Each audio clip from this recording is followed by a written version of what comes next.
How to use CCleaner to free up space. Open CCleaner.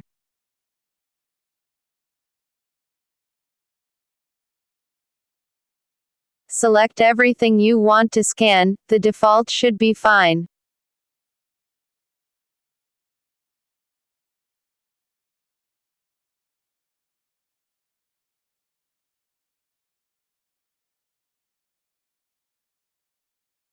Click on Analyze.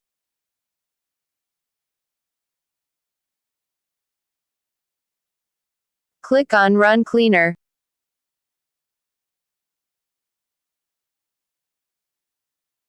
Continue.